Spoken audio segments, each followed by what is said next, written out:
Hi hello ಎಲ್ರಿಗೂ ನಮಸ್ಕಾರ. Welcome back to KPSC ಸಂದೇಶ. ಇವತ್ತು ನಾವು KES ಪ್ರಿಲಿಮ್ಸ್ 2024 ಏನು ನೋಟಿಫಿಕೇಶನ್ ರಿಲೀಸ್ ಆಗಿದೆ ಅದಕ್ಕೆ ಬೇಕಾದಂತಹ ಇಂಡಿಯನ್ ಪಾಲಿಟಿ ರಿಲೇಟೆಡ್ ಕ್ವೆಶನ್ಸ್ ಅನ್ನ ಸಾಲ್ವ್ ಮಾಡ್ತಾ ಇದ್ದೀವಿ. ಇದು ಭಾಗ 1 ಆಫ್ ದ ಕ್ವೆಶನ್ಸ್. ಸೊ ಭಾರತದ ರಾಜಕೀಯ ವ್ಯವಸ್ಥೆ ಅಂತ ಏನು ಸಿಲೆಬಸ್ ಅಲ್ಲಿ ಇದೆ, ಪ್ರಿಲಿಮ್ಸ್ ಸಿಲೆಬಸ್ ಅಲ್ಲಿ, ಅದರ ರಿಲೇಟೆಡ್ ಕ್ವೆಶನ್ಸ್.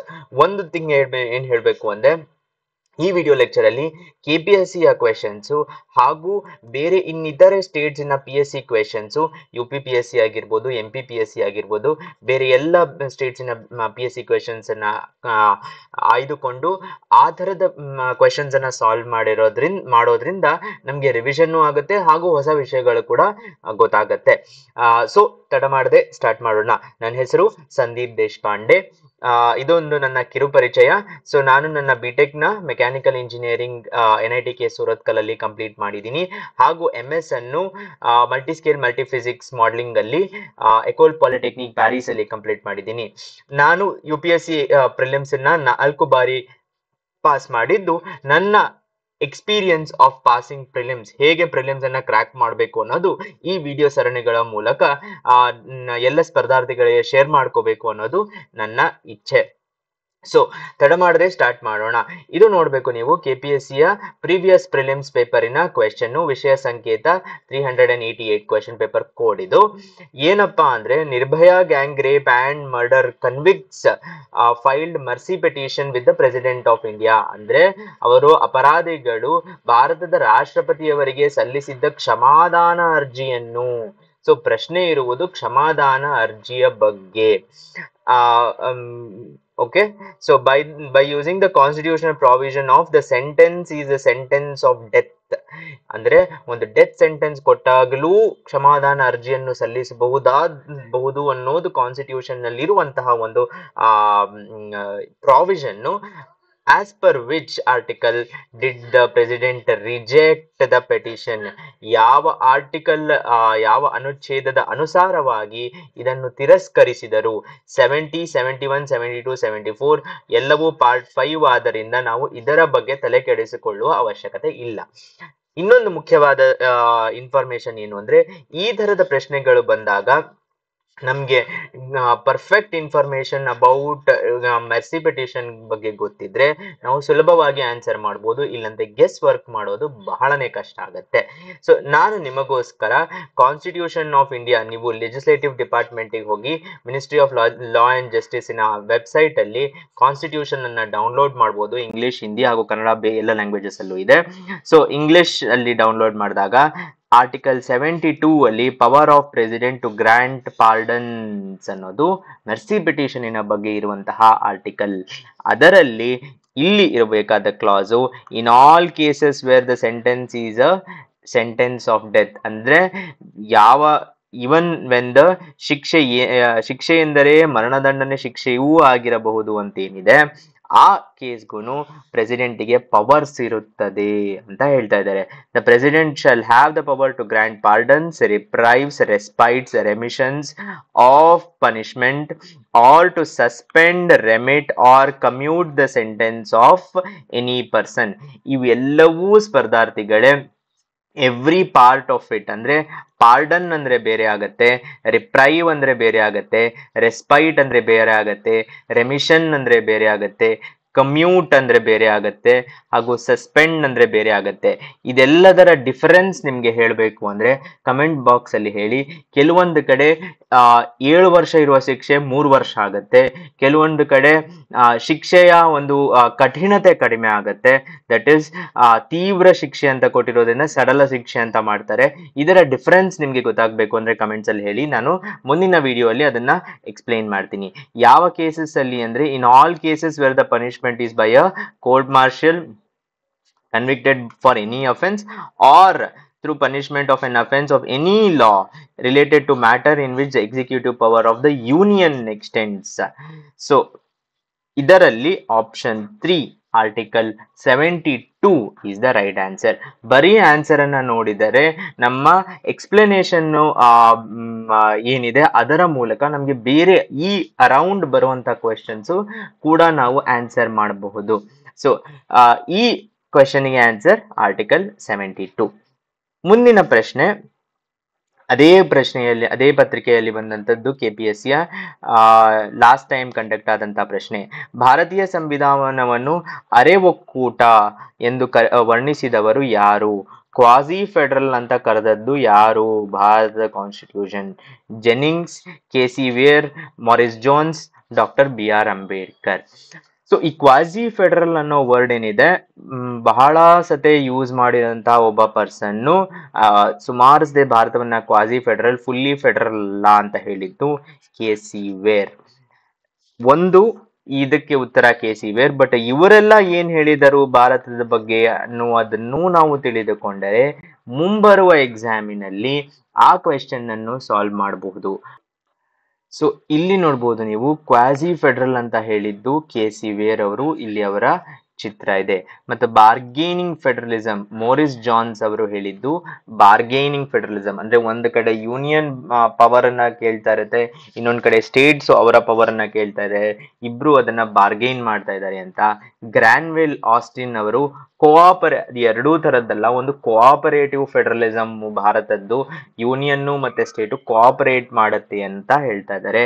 ಐವೋರ್ ಜೆನಿಂಗ್ಸ್ ಅವರು ಹೇಳಿದ್ದು ಫೆಡರೇಷನ್ನು ಇದೊಂದು ಡೆಫಿನೆಟ್ಲಿ ಒಂದು ಫೆಡರೇಷನ್ ಅಂದ್ರೆ ಬಹು ಸ್ಟೇಟ್ಸ್ ಗಳಿಗೆ ಪವರ್ ಇರುವಂತಹ ಒಂದು ಜಾಗ, ಆದ್ರೆ ಅದಕ್ಕೆ ಒಂದು ಸೆಂಟ್ರಲೈಸಿಂಗ್ ಟೆಂಡೆನ್ಸಿ ಇದೆ. ಅಂದ್ರೆ ಯೂನಿಯನ್ಗೆ ಒಂಚೂರು ಹೈಯರ್ ಪವರ್ಸ್ ಇದೆ, ಅದು ಯೂನಿಯನ್ ಹತ್ತ ಹೋಗುತ್ತೆ ಅಂತ ಇವರೆಲ್ಲರ ಸ್ಟೇಟ್ಮೆಂಟ್ಸ್ ಅಬೌಟ್ ಇಂಡಿಯಾ. ಸೊ ನೀವು ಈ ಆಪ್ಷನ್ಸ್ ಅಲ್ಲಿ ಜೆನ್ನಿಂಗ್ಸ್ ಅವರದ್ದು ಗೊತ್ತಾಯ್ತು, ಮೋರಿಸ್ ಜೋನ್ಸ್ ಅವರದ್ದು ಗೊತ್ತಾಯ್ತು, BR ಅಂಬೇಡ್ಕರ್ ಅವರು ಆ ಕಾನ್ಸ್ಟಿಟ್ಯೂಷನ್ ಬಗ್ಗೆ ಏನ್ ಹೇಳ್ತಾರೆ ಅನ್ನೋದು ಬಹು ಮುಖ್ಯ. ಏನ್ ಹೇಳ್ತಾರೆ ಅಂದ್ರೆ, the constitution is a federal constitution. ಖಂಡಿತವಾಗಿಯೂ ಇದು ಫೆಡರಲ್. ಯಾಕೆ ಅಂದ್ರೆ ಇದು dual polity and union is not a league of states united in a loose relationship nor as the states the agencies of the union. ಫೆಡರೇಷನ್ನೇ ಆಗಿದ್ರು ಆದ್ರೆ ಇದರದೇ ಆದ own variation ಇದೆ ಅನ್ನೋದು ಅವರ ಅರ್ಥ. KC ವೇರ್ ಅವರು ಹೇಳಿದಾಗ is a unitary state with subsidiary federal features. ಅಂದ್ರೆ ಇಂಪಾರ್ಟೆಂಟ್ ಫೆಡರಲ್ ಫೀಚರ್ಸ್ ಇಲ್ಲ, ಕೆಲವಷ್ಟು ಸಬ್ಸಿಡರಿ ಫೀಚರ್ಸ್ ಇರೋದ್ರಿಂದ ಅದು ಕ್ವಾಸಿ ಫೆಡರಲ್ ಅಂತ ಅದನ್ನ ಕರೆದ್ರು. Next, consider the following statements. ಉತ್ತರ ಪ್ರದೇಶಿನ PSC ಎಕ್ಸಾಮ್ 2009 ಹಾಗೂ ತಮಿಳುನಾಡುವಿನ PSC ಎಕ್ಸಾಮ್ 2018ರಲ್ಲಿ ಬಂದಂತಹ ಪ್ರಶ್ನೆ ಸ್ಪರ್ಧಾರ್ಥಿಗಳೇ. ಏನಪ್ಪಾ ಅಂತ ಅಂದ್ರೆ, consider the following statements in regard to the constitution to the preamble, give correct answer using the code below. The objectives resolution by Jawaharlal Nehru finally became preamble. Jawaharlal Nehru ಅವರು first ಗೆ ಓದಿದಂತ objective resolution preamble ಆಯ್ತು. It is non justiciable. Preamble non justiciable. It can't be amended. Okay, preamble cannot override the specific provision of the constitution. ಯಾವುದು ಸರಿ ಅನ್ನೋದನ್ನ mark ಮಾಡಬೇಕು. ಒಂದೊಂದಾಗಿ statements ಅನ್ನ ತಗೊಳ್ತಾ ಹೋಗೋಣ.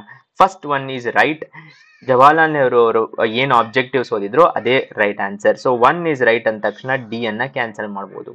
Next, it is non justiciable. ಹೌದು, ಇದು ಕೂಡ correct.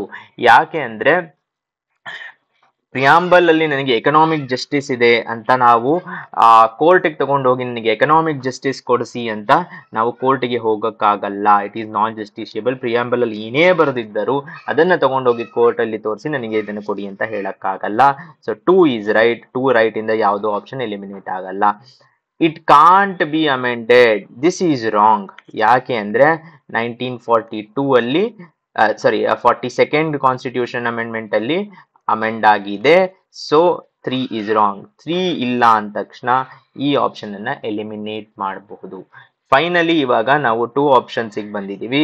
Cannot override specific provisions. ಉದಾಹರಣೆಗೆ ಆರ್ಟಿಕಲ್ 14 ಇದೆ, or article 19 freedom of speech ಇದೆ. ಸೊ ಪ್ರಿಯಾಂಬಲಿನ ಯಾವುದಾದರೂ ಒಂದು part article 14 equality before law ಹಾಗೂ article 19 freedom of speech and expression ಅನ್ನ ಓವರ್ ರೈಡ್ ಮಾಡಲು ಸಾಧ್ಯ ಇಲ್ಲ. ಯಾವುದಾದ್ರೂ ಪ್ರಾವಿಷನ್ ಆಗಿ, ಸೋಷಿಯಲಿಸ್ಟಿಕ್ ಪ್ರಾವಿಷನ್ ಆಗಿರ್ಬೋದು, ಯಾವುದಾದ್ರೂ ಪ್ರಾವಿಷನ್ ಆಗಿರ್ಬೋದು. So it cannot override. 4 is right. Option B 1, 2 and 4 is the right answer. So ಇದು ತಮಿಳುನಾಡು PCS ಅಲ್ಲಿ ಬಂದಂತ ಪ್ರಶ್ನೆ. Right. Next, the preamble given in the constitution. ಮತ್ತೆ ಉತ್ತರ ಪ್ರದೇಶಲ್ಲಿ ಬಂದಂತಹ ಪ್ರಶ್ನೆ, 2004ರಲ್ಲಿ ಉತ್ತರ ಪ್ರದೇಶ್ ಬಂದಂತಹ ಪ್ರಶ್ನೆ. ಇಟ್ ಈಸ್ ನಾಟ್ ಎನ್ಫೋರ್ಸಿಯಬಲ್, ಇವಾಗಷ್ಟೇ ನೋಡಿದ್ವಿ, that is right. So 1 right ಆದ ತಕ್ಷಣ 2 ಬಿ ನ ಕ್ಯಾನ್ಸಲ್ ಮಾಡ್ಬೋದು. Is important and has utility, yes. So ಇದನ್ನ ಕೇಶವಾನಂದ ಭಾರತಿ ಕೇಸಲ್ಲಿ ಬಹು ಕ್ಲಿಯರ್ ಆಗಿ ಎಸ್, ಪ್ರಿಯಾಂಬಲ್ ಈಸ್ ಇಂಪಾರ್ಟೆಂಟ್ ಹಾಗೂ ಅದಕ್ಕೆ ಯುಟಿಲಿಟಿ ಇದೆ ಅಂತ ಹೇಳಿದ್ದಾರೆ. ಸೊ 2 ಕರೆಕ್ಟ್ ಇದೆ. ಹಾಗೂ ಇನ್ನೊಂದು ನೋಡ್ಬೋದು, 2 ಅನ್ನುವ ಆಪ್ಷನ್ ಎಲ್ಲ ಕಡೆ ಇದೆ. ಸೊ ನಾವು 2 ಕರೆಕ್ಟ್ ಇದೆಯಾ ಇಲ್ಲ ಅಂತ ಚರ್ಚೆ ಮಾಡೋದು ಅವಶ್ಯಕತೆ ಇಲ್ಲ. ದಿಸ್ ಇಸ್ ಆಲ್ಸೋ ಒಂದು ಗೈಡ್ ಲೈನ್ ಚೆಕ್ ಮಾಡಬೇಕಾದ್ರೆ. Describes the aims of governance, governance ಹೇಗೆ ಹೋಗಬೇಕು ಅನ್ನೋದನ್ನ ಹೇಳುತ್ತೆ ಪ್ರಿಯಾಂಬಲು, ಎಸ್ ಇದು ಕೂಡ ಸದಿ. Helps to give a judicial meaning to our constitution. So ಇದರ ಬಗ್ಗೆ ಬಹಳ ಚರ್ಚೆ ಆಗಿ ಮತ್ತೆ ಕಡೆಯದಾಗಿ ಕೇಶವಾನಂದ ಭಾರತಿ ಕೇಸಲ್ಲಿ ಗವರ್ನೆನ್ಸಿನ ಜೊತೆಗೆ ಕಾನ್ಸ್ಟಿಟ್ಯೂಷನ್ ಅನ್ನು ನಾವು ಯಾರು ಸುಪ್ರೀಂ ಕೋರ್ಟ್ ನೋಡಬೇಕಾದ್ರೆ ಪ್ರಿಯಾಂಬಲ್ ಅನ್ನ ಇಟ್ಕೊಂಡು ನೋಡಬೇಕು. ಯಾಕೆ ಅಂದ್ರೆ ಗೈಡಿಂಗ್ ಲೈಟ್, ಒಂದು ಏನು ಶಿಪ್ ಹೋಗ್ತಿರ್ಬೇಕಾದ್ರೆ ಒಂದು ಗೈಡಿಂಗ್ ಲೈಟ್, ನೀವು ಇಲ್ಲಿ ಬಂದು ತಲುಪಬೇಕು ಕೊನೆಗೆ ಅಂತ ಹೇಳುತ್ತಾರ, ಆ ಥರದ ಒಂದು ಲೈಟ್ ಆಗಿರುತ್ತೆ ಕಾನ್ಸ್ಟಿಟ್ಯೂಷನ್ ಪಾರ್ಟ್ ಅದು ಒಂದು. ಇನ್ನೊಂದು, ಅದು ಹಾರೋಸ್ಕೋಪ್ ಆಫ್ ದ ಕಾನ್ಸ್ಟಿಟ್ಯೂಷನ್ ಅಂತ ಕರೀತಾರೆ. ಅಂದ್ರೆ ಒಂದು ಒಂದು ವ್ಯಕ್ತಿತ್ವವನ್ನು ಹೇಳುವಂತಹ ಒಂದು ಹಾರೋಸ್ಕೋಪ್. ಸೊ ಆಪ್ಷನ್ 4 ಕೂಡ ಸರಿ. Option D 1, 2, 3, 4 is the right answer. So preamble Uttar Pradesh TCS question. ಸರಿ, ನೆಕ್ಸ್ಟ್ ಸುಲಭವಾದ ಪ್ರಶ್ನೆ. India is a republic means republic. So India is a sovereign socialist secular republic ಅಂತ ಏನ್ ಹೇಳ್ತೀವಿ ನಾವು. ರಿಪಬ್ಲಿಕ್ ಅಂದ್ರೆ ಏನು ಅನ್ನೋದು ಕ್ವೆಶ್ಚನ್. ಪ್ರಿಪರೇಷನ್ ಮಾಡಿರೋರಿಗೆ ಗೊತ್ತಿರುತ್ತೆ. It is a matter where all the final authority, it is the people who are the final authority in all matters ಅಲ್ಲ. ಇದನ್ನ ನಾವು ಪಾಪ್ಯುಲರ್ ಸಾವರಿನಿಟಿ ಅಂತ ಕರಿತೀವಿ. there is no parliamentary system of government in India, adu alla, that is not what republic is. There are no hereditary rulers in India, yes. ಅಂದ್ರೆ ಒಬ್ಬ ಯಾವುದೇ ಒಂದು ಚಿಕ್ಕ ಹಳ್ಳಿಯಲ್ಲಿ ಇರುವಂತಹ ಪರ್ಸನ್ನು ಹೆಡ್ ಆಫ್ ದ ಕಂಟ್ರಿ ಅಂದ್ರೆ ಪ್ರೆಸಿಡೆಂಟ್ ಆಫ್ ಇಂಡಿಯಾ ಆಗುವಂತ ಕನಸು ಕಾಣಬೇಕು ಅನ್ನೋದು ಕಾನ್ಸ್ಟಿಟ್ಯೂಷನ್ ಅಲ್ಲಿ ಅಸೆಂಬ್ಲಿಯಲ್ಲಿ ಇದ್ದಂತವರ ಒಂದು ದೃಷ್ಟಿಕೋನ. ಸೊ ಹಾಗಾಗಿ ನೋ ಹೆರಿಡಿಟರಿ ರೂಲರ್ಸ್ ಇರೋದನ್ನ ರಿಪಬ್ಲಿಕ್ ಅಂತ ಕರೀತಾರೆ. ಫಾರ್ ಎಕ್ಸಾಂಪಲ್ ದ್ರೌಪದಿ ಮುರ್ಮು ಅವರು ಒಡಿಶಾ ಇಂದ ಈಗ ಪ್ರೆಸಿಡೆಂಟ್ ಆಫ್ ಇಂಡಿಯಾ ಆಗಿದ್ದಾರೆ. ಹಾಗೆ ಹಲವಾರು ಎಲ್ಲ ಪ್ರೆಸಿಡೆಂಟ್ಸ್ಗಳು ಅವರ ಶ್ರಮ ಮತ್ತು ದುಡಿಮೆ ಹಾಗೂ ಅವರ ನಿರಂತರ ವ್ಯಕ್ತಿತ್ವದ ಮೂಲಕ ಹೆಡ್ ಆಫ್ ದ ಕಂಟ್ರಿ ಆಗಿರೋದು, ದಟ್ ಈಸ್ ರಿಪಬ್ಲಿಕ್. ಸೊ ಇದರೊಂದಿಗೆ KAS ಪ್ರಿಲಿಮ್ಸ್ 2024ಕ್ಕೆ ಬೇಕಾದಂತಹ ಭಾರತದ ರಾಜಕೀಯ ವ್ಯವಸ್ಥೆ ಭಾಗ 1 ಇದರಲ್ಲಿ ಪ್ರೀವಿಯಸ್ ಇಯರ್ ಕ್ವೆಶನ್ಸ್ ಅನ್ನು ಇನ್ಕ್ಲೂಡ್ ಮಾಡಿದ್ದೀವಿ. ಮುಂದಿನ ಲೆಕ್ಚರ್ ಒಂದಿಗೆ ಮತ್ತೆ ಸಿಗೋಣ. ನಿಮ್ಮ ಸಪೋರ್ಟ್ ಹೀಗೆ ಇರಲಿ. ಧನ್ಯವಾದ.